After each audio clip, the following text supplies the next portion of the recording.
says that Moshe was called Moshe. So everyone asks the kasha. Why was he named after Basia? Basia gave the name Moshe. You know, what's the name? His mother gave him another name. One of them, his mother gave him the name Toivia, Toiv. A list. The Gemara has a whole long list of Seftas Megillah. Kessia, one of them says. Vigdir, one of them says. A bunch of long names. Whatever his name was, we carried the name of what Basia gave it to Moshe. Kemai Mishisi. So the Cheskini, I think it's the Cheskini at the Sapon, they both say together I understood they say a very profound thing. They ask another kasha, Shu says Minamayim Mishisi, Moshe. It says not Moshe means I'm pulling you out. Moshe pulling. It happened. It should have says his name should have been a past tense. I found you out from the water, I took you out. The word Moshe means to continuously take out. Should have been the name in a past tense. So he says that Basia gave him the name and he held that this is a symbolic. I took you out of the water, you're going to take other people out. Now that's what her name was then. That just like I took you out of the water, I think the Cheskini is trying to say, she tried to tell him, you survived, you should help others survive, something like that. But the Emes around Rabbi Chassidus is very simple. That's the whole koyach of Moshe. That something has a koyach to literally take us out from our depression, our craziness, and our avedus and the tshuva. That's the koyach of a tzaddik. Moshe to drag us out from Mayim Hazidonim, of the powerful waters of the world.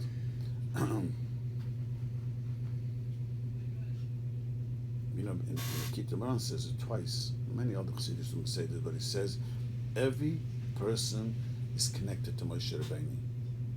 Everyone. You know that there's a very powerful Kabbalistic reason, because Moshe Rabbeinu was really a gilder from Odom Erishin, and he came down to massacre the world. And there's Rizal says Chava Basia was really Chava. She was a gilder of Chava. That's why she took him, saved him this time. Last time she caused the Erishin to die by feeding him. This time, but imagine Basia Baspari goes to the river and she sees Moshe Rabbeinu and he sees that the Shechin is with him. Rashi says. So the Rebbe says that she saw the Shechin, but the lady could see. She really was a big neshama. She was Chava. She came to save Moshe Rabbeinu. Last Gilgal, she messed up and she took Moshe Rabbeinu out of the river. That, we are connected to Moshe Rabbeinu. We all have a connection. All the neshamas of Klal Yisrael is Odom Erishin. So we are connected. So we are connected to Moshe Rabbeinu. It's inside of us. We just got to bring the goodness. We connect to Moshe Rabbeinu that's in us. So what's the significance of using Basia's name as opposed to... This is what Moshe Rabbeinu is. He takes all of us out of the water. He came from Basia, so what's the... Moshe Rabbeinu Basia gave because Moshe Rabbeinu represents who really he is. He really is the one who took us out of Mitzrayim, and even now he's the one who has the koyach tzaddik to take us out from our...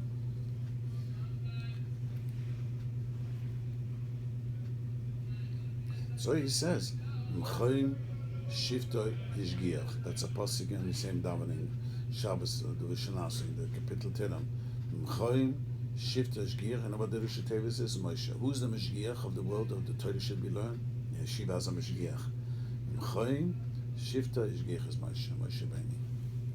He's in charge and he's looking around like to make sure the Torah should not be forgotten.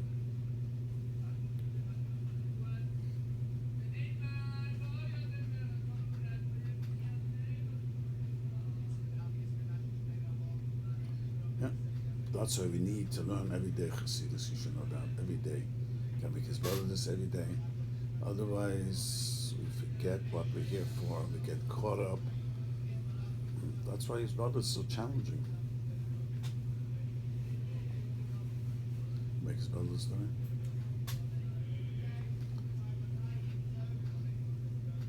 One part of the day I look forward to. What is that? It's one part of the day I look forward to. See, I say this to myself, if you make this Bala this, you make Hashem a reality in your life. Now we're relationship with Hashem. Otherwise, we live literally, as we say, a godless life. We are disconnected from the Rabbi Shalom. Mamish. We do the mitzvahs. That's like, we have a list. We gotta, we get nervous today. It's Friday. I'm sure with our families, and it's Friday. You could turn the whole thing into, why am I neurotic today? It's Shabbos coming. If it wouldn't be for that, I wouldn't be neurotic.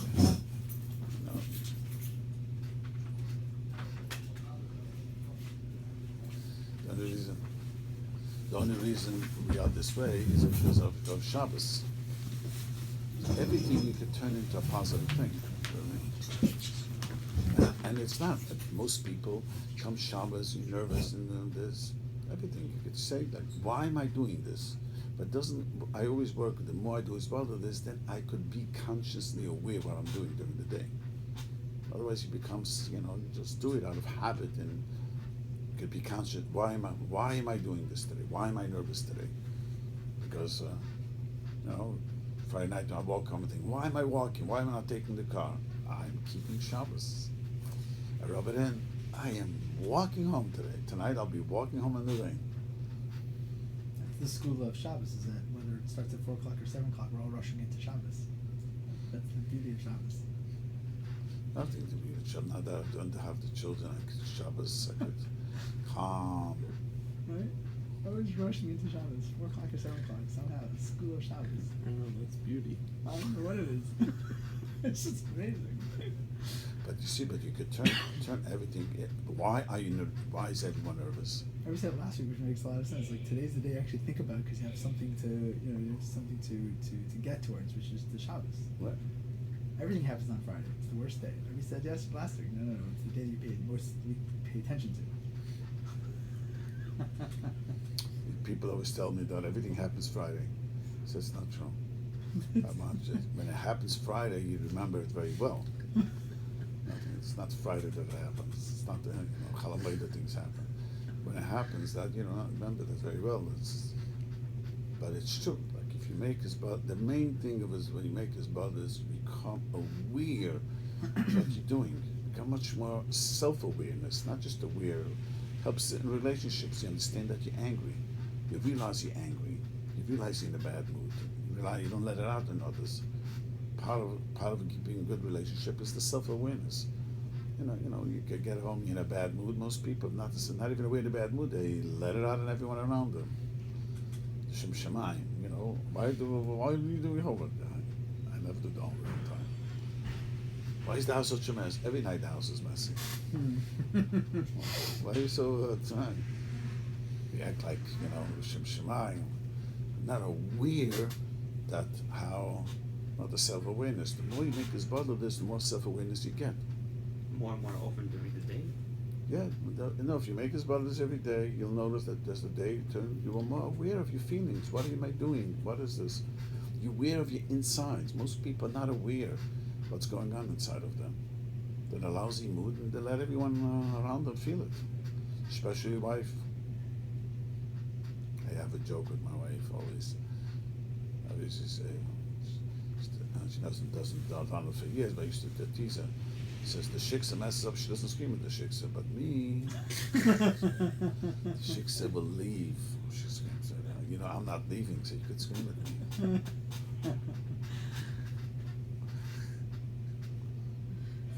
Because, when you have when you have a self-awareness, you understand what's going on. I'm in a bad mood. There's no reason, because I'm in a bad mood, to let it out. You know what helps? Just say, I'm in a lousy mood. Nothing to do with you. I don't know why, just in a lousy mood. Don't take anything personally. Many years ago, I told someone to do this. Many years ago, a guy told me he doesn't get into this mood. And I said, just tell your wife, I'm in that mood. Nothing to do with you. Just, I'm in a crazy mood. It really helped him, he told me. But that, because we're not as self-aware, and what God does also, that we become closer to Hashem, we realize we're davening, we realize we're keeping Shabbos, we realize doing it because we're connected to Hashem. You know, and if you think about it, you make his brother this. You know who? You know, there's another Ketamon lady who speaks about it. Try to imagine yourself. The creator of the universe gave us a mitzvah Shabbos. It's not the king, the president, the creator of the universe, which is mind-boggling big. Which is, you know, stars which are 40 million light years away. I mean, it's just mind-boggling how big it is. The universe. There's billions. L'sunusa ein mispah, literally. There is no mispah. It's just mind-boggling.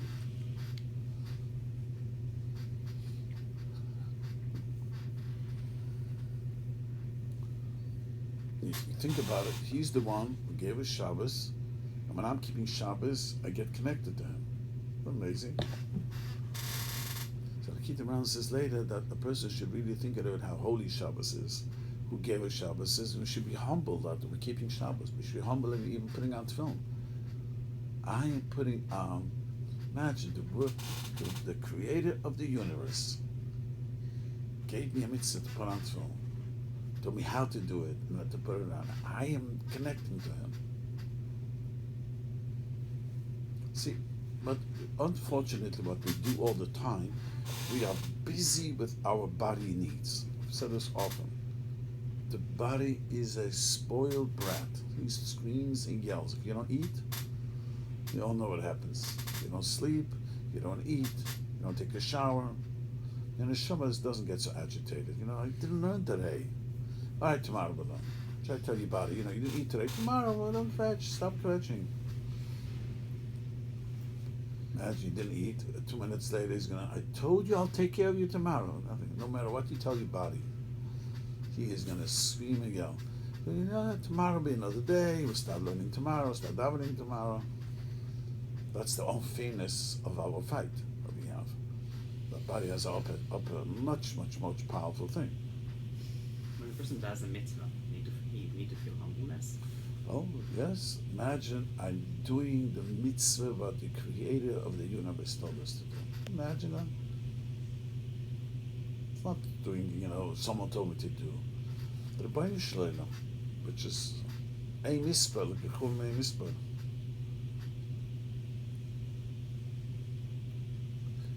I don't want to go into this, especially I'm being taped over here. Turn it off. No, you can turn it off. You know, people always ask me. I don't want. This is too complicated to go in. But we say that 40 million light years away, and the world is only 6,000 years.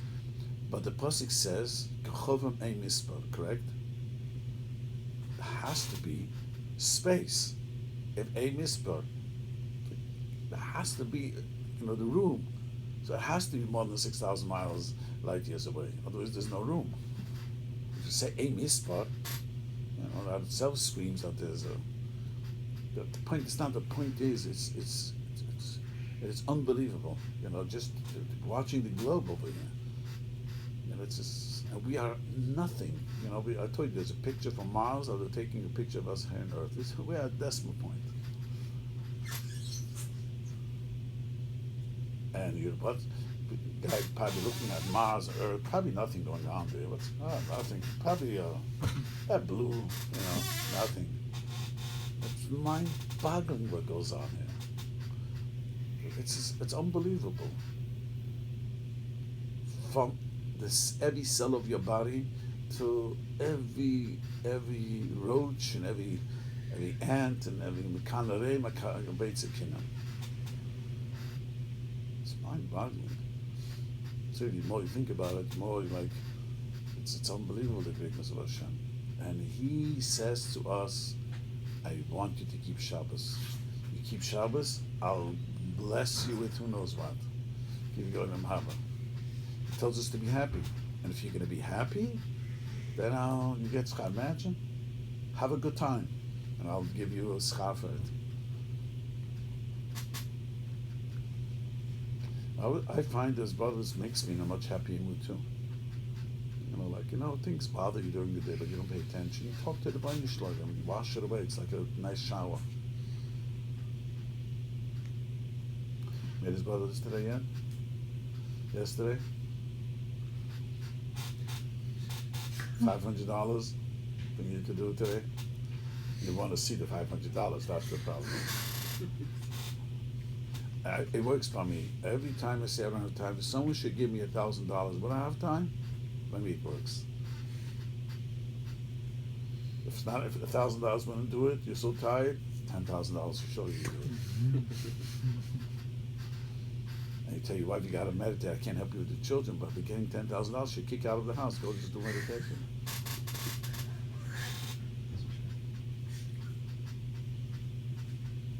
See, what the Yetzer Hara does, it makes it sound, it's impossible. I mentioned this in this week's Parsha. It says, that's just the Kohen Kapari. He says, he was worried about Klal Yisrael, Pen, Tikram, Chuma. I mentioned yesterday, there'll be a war, and Klal Yisrael is going to grow. He's terrified he's going to grow. And if he grows, maybe he'll join the enemies. And maybe there'll be a war, he'll join the enemies, and the enemy will win, and they kick us out of the country. There are 5 levels of maybe. That's what the Yetzer Hara does. It sort of says, how can I do it? Maybe I'll, some other customer is going to call me, and I'm going to need it. Maybe this, maybe that. But the Yetzer Hara makes us like, what do you say? Panic is the word. Things that are not real. Koich Hamadam, the Nachman calls it. Things that totally not real. Tell you, there's no way you can meditate today. Probably Friday you think all the children. Built up of anxiety. What is that? Anxiety. Yeah. Built up of anxiety. People, but it's self-built up anxiety. It's like the politics. Yeah. People have nothing better to do in America but to be busy with being self-imposed anxiety. There's no Tachman today, Rabbi. There's no Tachman today. Yeah. This is the inauguration. I'm saying the self-imposed anxiety people have. That's what it is. We were never blessed with such freedom as we have now. That's like a spoiled child, you know what I mean? Tell the child that you can't play with this toy, and I am worse than the children in Cambodia, you know what I mean? Or Vietnam. Took away my toy. So we are blessed, but no one ever lived such a blessed life as we do. Since Adam Rishon kicked out Gan Eden, such light, the raincoat. The question for us here is not if you have a car, which car you driving. I always tell people, if they get up to Chris my great grandfather, look at us. Tell them this is not my car. My car is the Lexus. What was the Bentley, Rolls Royce. Bentley. He doesn't know what you're talking about. It's a car. It's like you're saying it's, like we look up and the Medrash says a rich person drove a white donkey. A donkey is a donkey. I know what you want, a white donkey. But you have to find that white donkey from there. That was rare. So a rich person got it. Are you kidding me? That's the status. I drive a white donkey. Taking a look at the say, well, I drive a Bentley. I'm not a Honda or. We forget how lucky we are, the reality of life we forget. So, half hour? That's a weak yes. If I would have said $10,000, I would have had a resounding yes. And try to smile, you have to just, Friday is hectic, and just smile or take it off, I don't want this.